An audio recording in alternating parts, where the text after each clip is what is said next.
Gesture drawings. Using basic circular shapes with a light pencil.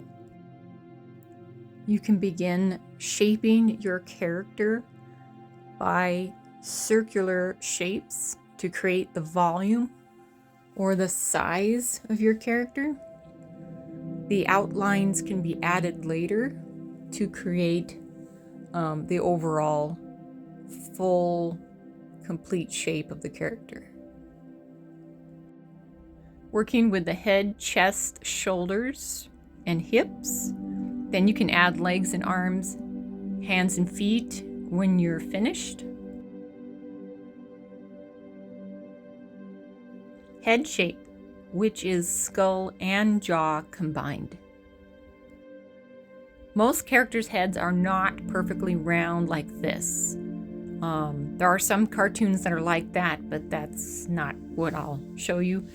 There are different head shapes that help distinguish one character from another. And you have your basic square, round, egg, and oval face shapes. Once you've decided what your main character's face will look like, you can work after that in shaping the character's head and the rest of the body too.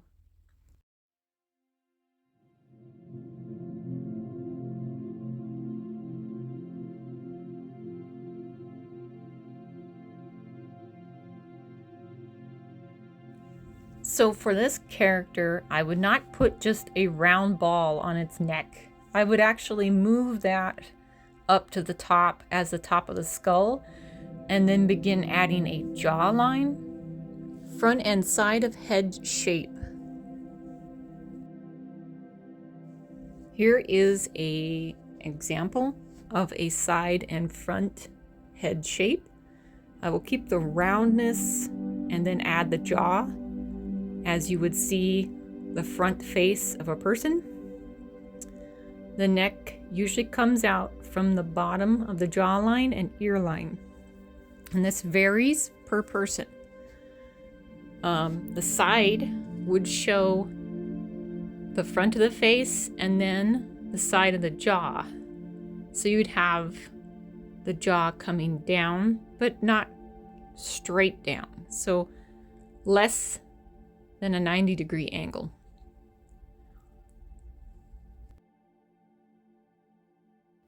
The ears, nose, and eyes and mouth can then be placed and the neckline from specific points.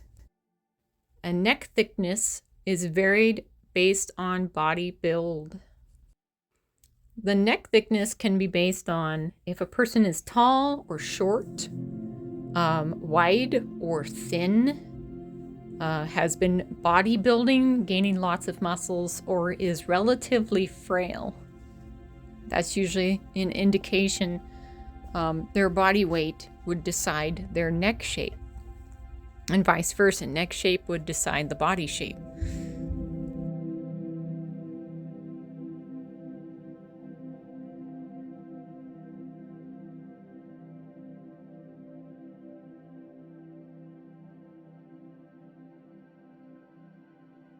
So with a basic skull example, I'll just quickly tool in the vertebrae of the neck. And then we can overall not go any farther than that and look at how the head is stacked on the neck bones. So we don't need to see any farther down. I just like to complete a majority of the drawing anyways for just effect. So you'd have your shoulder about here, but the neck bone is where the skull rests. So ear and skull should rest on top of the stack of neck bones.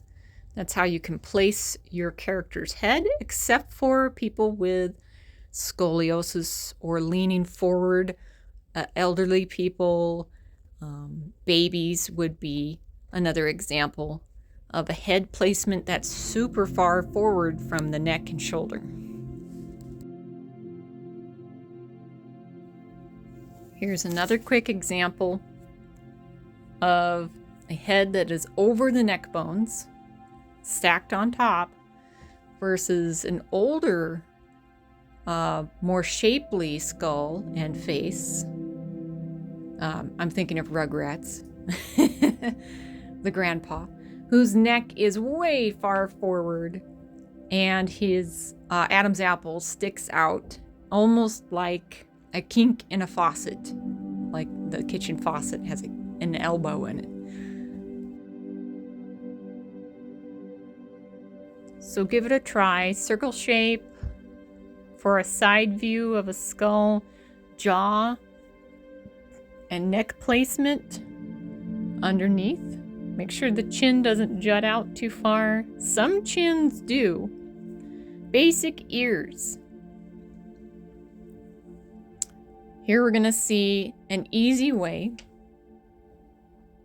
using a simple C shape, but smaller at the bottom, larger at the top, to draw an ear.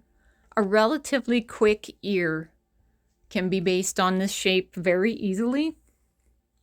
If you want it to look somewhat humanistic, there are a lot of ear types out there which don't look human. But a basic shape of an ear, to generally get the ordinary shapes of it. This is what you can use, is a C shape. And I use a short S curve for that inner ear part, the part you can press on and unplug your ears. An old man ear, you can draw them as funny as you want. There's all kinds of funny, weird shaped older people's ears. They're very creative and characteristic.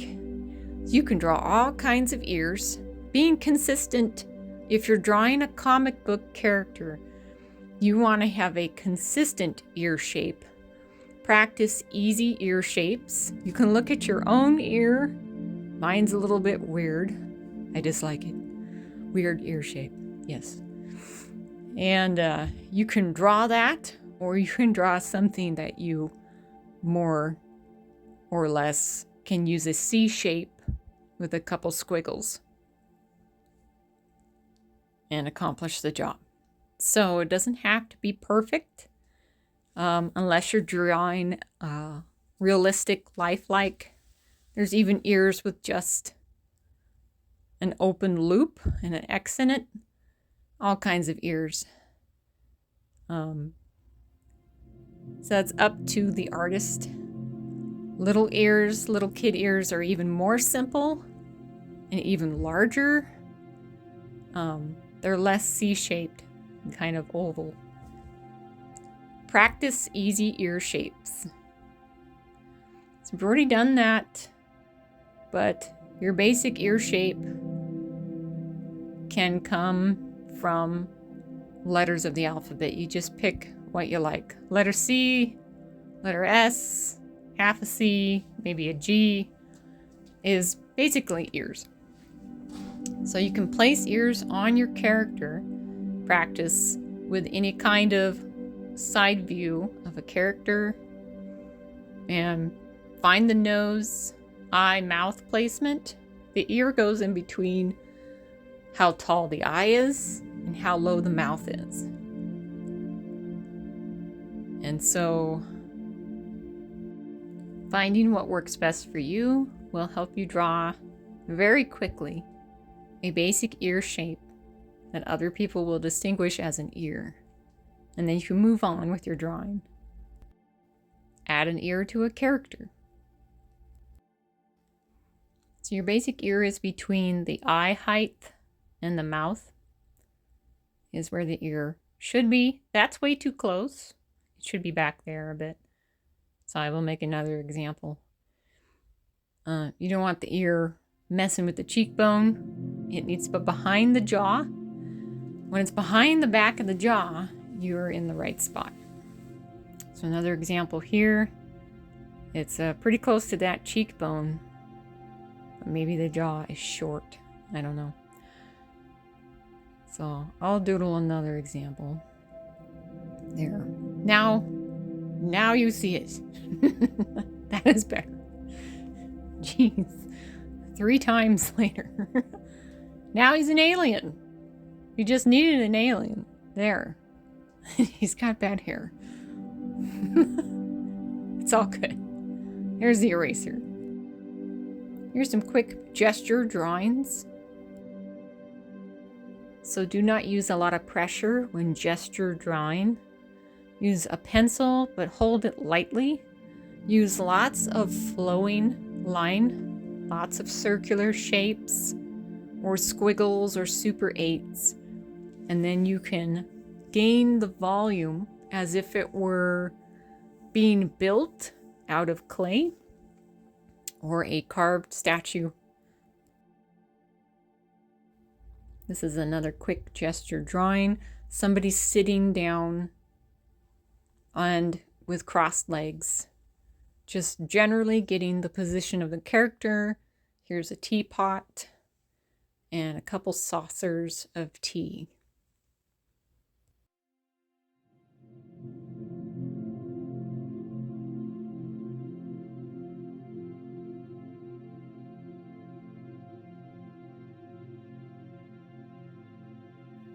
Then going back in, I can decide where the jaw and face and hair are. Then arms and hands. Then I can distinguish more detail and erase this light pencil to better form the character where the character is at.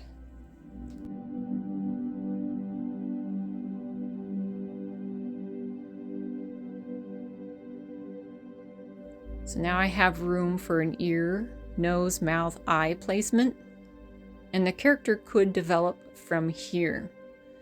I could begin lining with pen or a solid, more darker pencil.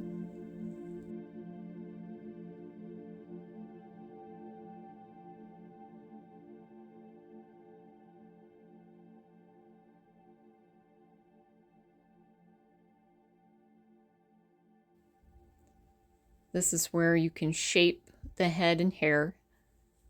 And around the face, as long as the face structure is formed, usually I like to draw the face structure before I draw the hair. It helps characterize the person. Another gesture drawing will be a character that is way too tall for its head size. In art class and art college, you learn that the head size is about 1 foot tall. And if a character like in a superhero comic is drawn 13 of its own head height tall, it's abnormally tall with an abnormally small head. So keep an eye on that when you're reading or looking at drawn characters. Even in cartoons, you'll notice that sometimes they're 13 head heights tall. That'd be 13 feet, and very unrealistic. So you can easily fix that by reshaping the head on the shoulders. Here's a challenging gesture drawing. This one's not really of a person standing up, but only partial of a person being visible. This person is going for a swim. So you can see the head, arm, low back, and one leg. Put the shapes that come out of the water visible. This is of another person or character. This one's just going to sit on the edge and fish. Has a backpack on. No super important details needed. Here's another one in a very recognized pose, on one's knees praying, head bowed, feet behind. Yep, pretty recognizable. Here's another quick character.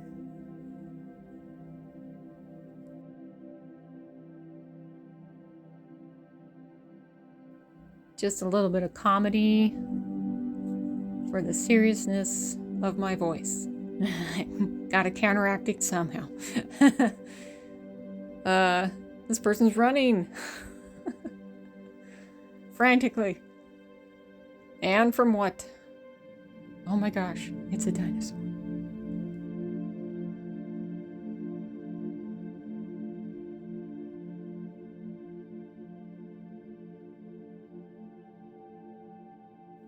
Hardy har.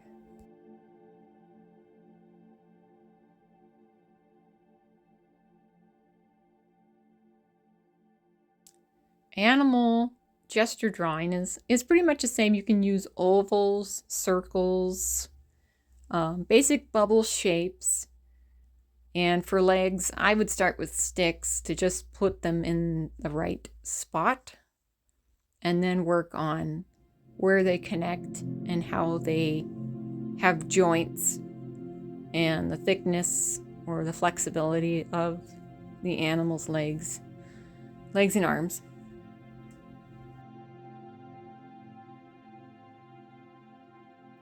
Then connecting these bubbles with a darker pencil, you begin to see the animal take shape. Then you can work on erasing the light stuff and putting in more detail.